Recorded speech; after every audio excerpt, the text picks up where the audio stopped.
Hello everyone, Nara బ్రాహ్మణి గారు రాజకీయాల్లోకి వస్తారా అనే చర్చలు ఎప్పటి నుంచో వస్తున్నాయి. అయితే ఇప్పుడు వాటికి పులి స్టాప్ పెట్టారనే చెప్పాలి. సో ఒకసారి ఇష్యూ మీద విశ్లేషణ తీసుకునే ప్రయత్నం చేద్దాం. ప్రస్తుతం స్టూడియోలో జర్నలిస్ట్ శేషరావు గారు ఉన్నారు. ఇంటర్వ్యూలోకి వెళ్ళిపోదాం. Hello sir. హలో సార్, నిజంగా ఇంటర్వ్యూ పోతున్నారా? దీని మీద చాలా కాలంగా చర్చ జరుగుతుంది. అవును, అందుకే ఆ చర్చకి తెర వేసేటువంటి ప్రయత్నం ఆవిడ చేశారు. ఎక్కడ చేశారని అంటే, ఒక కాంక్లేవ్ జరిగింది, బిజినెస్ టుడే కాంక్లేవ్ ఒకటి జరిగింది. బిజినెస్ టుడే సంస్థ నిర్వహించింది. నెల 12వ తారీఖున ముంబైలో జరిగింది. మోస్ట్ పవర్ఫుల్ లేడీ 2025 అనేటువంటి కార్యక్రమం పెట్టి దానికి బ్రాహ్మణి గారిని కూడా ఇన్వైట్ చేశారు. బ్రాహ్మణి గారు అక్కడ పార్టిసిపేట్ చేశారు. పార్టిసిపేట్ చేసినటువంటి క్రమంలో అక్కడ మోడరేటరు వెంటనే క్వశ్చన్ అడిగారు. ఏం క్వశ్చన్ అడిగారంటే, చంద్రబాబు నాయుడు గారు ఆహ్వానిస్తే రమ్మంటే మీరు రాజకీయాల్లోకి వస్తారా అని అడిగారు. క్వశ్చన్ ఇది. ఓకే. ఏమాత్రం తడుముకోకుండా ఆవిడ చాలా క్లియర్గా ఏం చెప్పారంటే, ప్రస్తుతం చంద్రబాబు నాయుడు గారు అలాగే లోకేష్ గారు చాలా యాక్టివ్గా పాలిటిక్స్లో ఉన్నారు. నేను హెరిటేజ్ ఫుడ్స్ దాంట్లో చాలా బిజీగా ఉన్నాను. రాజకీయాల మీద తనకి ఏమాత్రం ఆసక్తి లేదు. ప్రస్తుతం నేను చాలా హ్యాపీయెస్ట్గా హెరిటేజ్ సంస్థను నడుపుతున్నాను. హెరిటేజ్ సంస్థ కొన్ని లక్షల మంది మహిళలకి అలాగే కొన్ని కోట్ల మంది వినియోగదారులకి సేవ చేస్తుంది. అంతకన్నా ఆనందం ఇంకోటి ఏముంటుంది? పొలిటికల్లో ఇంతకన్నా ఆనందం ఉంటుందని నేను అనుకోవట్లేదు. కాబట్టి నాకు ఫస్ట్ ప్రయారిటీ హెరిటేజ్ అని చెప్పారు. నా ఫస్ట్ ప్రయారిటీ హెరిటేజ్. కాబట్టి చంద్రబాబు నాయుడు గారు రమ్మన్నా కానీ నా ఫస్ట్ ప్రయారిటీ ఏందని చెప్తాను. ఓకే. ప్రస్తుతానికైతే ఇది చాలా క్లారిటీ. పొలిటికల్గా ఎంట్రీ కావాలని లేదా పొలిటికల్ ఆసక్తి కానీ తనకి ఏమీ లేదని చెప్పి చాలా క్లియర్గా చెప్పారు. చెప్తూ ఆవిడేమన్నారంటే, ఆరోగ్యం పట్ల, ప్రజారోగ్యం పట్ల, పరిసరాల పరిశుభ్రత పట్ల, వీటి పట్ల, ఆహార నియమాలు, వీటి పట్ల ఆసక్తి ఉంది. అవి సమాజానికి అందించి వాళ్ళని జాగృతం చేసేటువంటి కార్యక్రమాలు కూడా మేము చేస్తాము అని చెప్పారు. హెరిటేజ్ కారణంగా గ్రామీణ మహిళలు అనేక మంది లబ్ధి పొందుతున్నారు కదా. హెరిటేజ్ ఇప్పుడు పాడి గేదెలో, పాడి ఆవులో సాకేది ఎవరు, పెంచేది ఎవరు? గ్రామీణ మహిళలే. అవును సార్. గ్రామీణ మహిళలకి సంపద ఏదన్నా ఉందంటే వాళ్ళ ఓన్గా ఎక్కువ మందికి ఇదే పాడి. మరి ఈ పాడి ఇప్పుడు ఆ పాలు ఎక్కడ అమ్ముతున్నారు? ఎక్కువ హెరిటేజ్కి అమ్ముతున్నారు. మిగతా సంస్థల కంటే కూడా హెరిటేజ్ పాలు కొని వాళ్ళకు ప్రాంప్ట్గా డబ్బులు ఇస్తున్నారు. అంతకన్నా సేవ ఏముంది? అంతకన్నా సేవ మరొకటి ఉండదు కదా. అలాగే వినియోగదారులు, కొన్ని కోట్ల మంది వినియోగదారులు ఉన్నారు కదా. వినియోగదారులకి శుభ్రమైన నాణ్యమైనటువంటి పాలన అందజేస్తున్నారు కదా. ఇదంతా సర్వీసే కదా.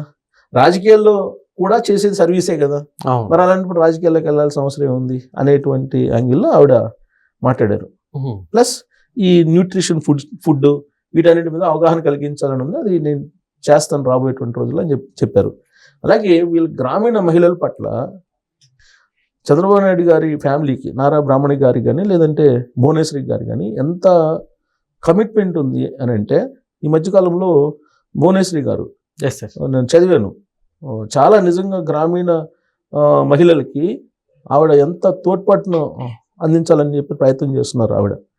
ఎందుకంటే అక్కడ వాళ్ళ గ్రామీణ మహిళలకి వాళ్ళని పారిశ్రామికవేత్తలుగా చేయాలనేటువంటి ప్రయత్నం కనిపిస్తుంది ఆవిడలో. భువనేశ్వరి గారు మహిళల ఆర్థిక స్వావలంబన పట్ల ఎంత కమిట్మెంట్గా ఉంటారంటే, ఈ మధ్యకాలంలో మనకి ఛాయ్ వ్యాపారం చాలా ఫేమస్ కదా. బ్రాండింగ్ అనేక టీ టైమ్ అని ఇలా చాలా మంది పెట్టి బాగా సంపాదించేశారు. ఇప్పుడు ఇక్కడ అలాంటి వ్యాపారమే వీళ్ళ చేత పెట్టేయాలని చూస్తున్నారు. ఛాయ్ రాస్తా, ఏపీ ఛాయ్ రాస్తా అని పేరు పెట్టారు.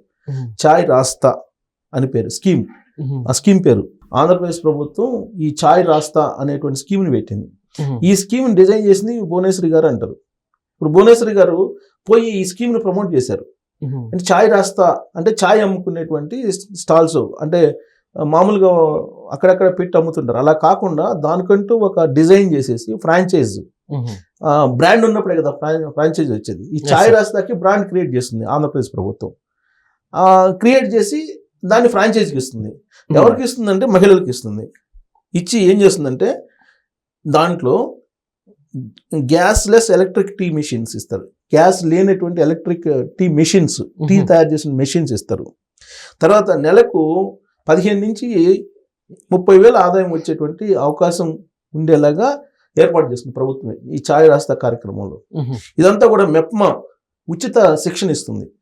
అది పెట్టడానికి స్టాల్కి అవసరమైనటువంటి రుణాన్ని బ్యాంకు రుణం ఇప్పిస్తున్నారు. దాంట్లో మళ్ళీ ప్రభుత్వ సబ్సిడీ కూడా ఉంది. దీనికి అవసరమైన పత్రాలు ఏంటంటే ఆధార్ కార్డు, మీరు డ్వాక్రా మహిళ అయి ఉండాలి ఖచ్చితంగా, సభ్యత్వ వివరాలు ఉండాలి, ఓకే, తర్వాత బ్యాంక్ పాస్బుక్ కాపీ, తర్వాత ప్రాథమిక డాక్యుమెంట్లు, లోన్ తీసుకోవడానికి అవసరమైన ఈ డాక్యుమెంట్స్ ఇవి ఇస్తే కనుక మీకు ఛాయ్ రాస్తా పథకానికి మీరు ఎలిజిబుల్. సో ఇది పెట్టవచ్చు. ఏంటి ఫస్ట్ స్టెప్ ఏంది, మెప్మాకి వెళ్ళాలి. సెకండ్ స్టెప్ ఏంది, మున్సిపల్ ఆఫీసులో కూడా అప్లికేషన్ ఫార్ములు తీసుకుంటారు. తర్వాత దానికి అవసరమైన దరఖాస్తుకు సంబంధించిన అన్ని సమర్పించాలి. అర్హత నిర్ధారణ అనంతరం బ్యాంకు రుణానికి సిఫారసు చేస్తుంది గవర్నమెంట్. సో శిక్షణ పూర్తయిన తర్వాత టీ కియోస్కో ఏర్పాటు చేస్తారు. ఇది కుప్పం నియోజకవర్గంలో ఫస్ట్ ఛాయ్ రాస్తా అవుట్లెట్ని ప్రారంభించారు. కుప్పం నియోజకవర్గంలోకి ఎమ్మెల్యే ఎవరు, కుప్పం నియోజకవర్గానికి చంద్రబాబు నాయుడు గారు.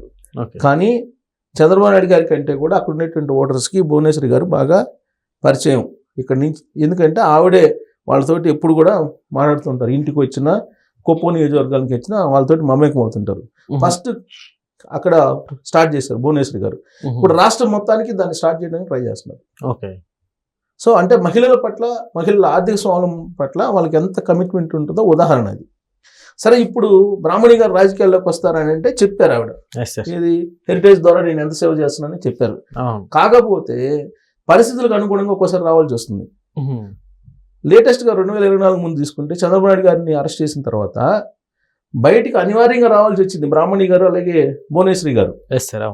లేదంటే వాళ్ళు అసలు రాజకీయాల్లో అసలు ఎప్పుడు బయటకు రాలా. ఈవెన్ ఎన్టీ రామారావు గారు అధికారంలో ఉన్నప్పుడు కూడా భువనేశ్వరి గారు ఎక్కడా కనపడలా. చంద్రబాబు నాయుడు గారు సుదీర్ఘకాలం పాటు ముఖ్యమంత్రిగా ఉన్నా ఎక్కడ కనపడలా. కేవలం జగన్మోహన్ రెడ్డి గారి కారణంగానే వీళ్ళు ప్రజల్లోకి వచ్చారు. ప్రజల్లోకి వచ్చి భువనేశ్వరి గారు ప్రచారం చేశారు, అలాగే బ్రాహ్మణి గారు ప్రచారం చేశారు. సీన్ కట్ చేస్తే 164 స్థానాల్లో గెలిచారు కూటమి. 11 స్థానాలకి జగన్మోహన్ రెడ్డి గారు పరిమితమయ్యారు. అంటే వాళ్ళ పార్టీకి వాళ్ళు ప్రజాసేవ బిజినెస్ చేసుకుని ఇస్తే పాలిటిక్స్లోకి రారు. జగన్మోహన్ రెడ్డి గారు లాంటి వాళ్ళు ఎవరైనా కొన్ని డెసిషన్స్ తీసుకుంటే అనివార్యంగా రావాల్సిన పరిస్థితులు వస్తే ఖచ్చితంగా వచ్చే అవకాశం ఉంది. Okay sir, thank you.